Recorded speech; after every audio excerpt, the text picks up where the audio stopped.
Hindi lahat ng marumi walang halaga. Minsan, yung tinatapon, yung bumubuhay sa iba.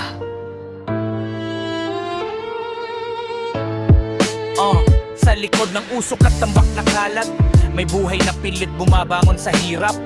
Karito ng saksi sa bawat paglakad, parang krus na pasan sa likod ng bawat araw. Amoy ng basura, kapit sa balat, pero mas mabigat ang gutom na kumakagat. Sa sikmura ng batang nag-aabang, kung may maiuuwi bang ulam mamayang hapunan. Kinakalakal ang kalawang na bakal, habang ang sistema lalo lang kumakalat. Mayaman, lalong yumayaman sa tatas, habang siya sa ilalim pilit umaangat. Kalanseng! Bawat tunog may sigaw, ang mundong ayaw makinig sa ilaw. Basura sa mata ng karamihan, pero dito umiikot ang kanilang dailan. Kalanseng! Bawat tunog may sigaw ng tunog, ayaw makinig sa ilaw. Basura sa mata ng karamihan, pero dito umiikot ang kanilang dailan. Yo, kung ang hustisya may presyo, di niya kaya bayaran, kaya tahimik na lang siyang kumakayod sa lansangan. Hindi trending, walang likes, walang shares, pero bawat hakbang niya may bigat na di ka i-compare.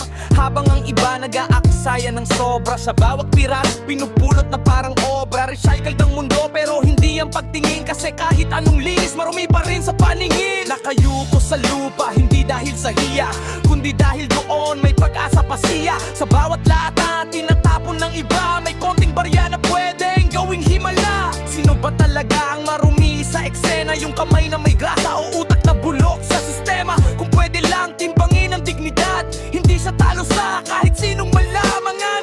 Pawis niya walang bahid ng daya, kahit ang mundo siya binabaliwala.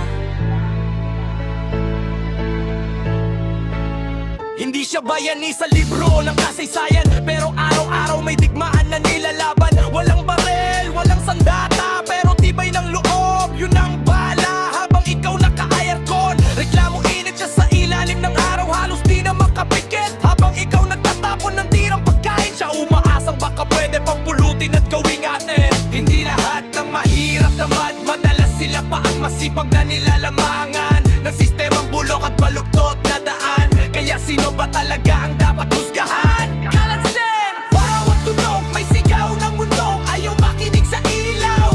Basura sa mata ng karamihan, pero dito umiikot ang kanilang dahilan. Kalansen! Bawat tunog may sigaw ng mundong ayaw makinig sa ilaw. Basura sa mata ng karamihan, pero dito umiikot ang kanilang dahilan. Alansing!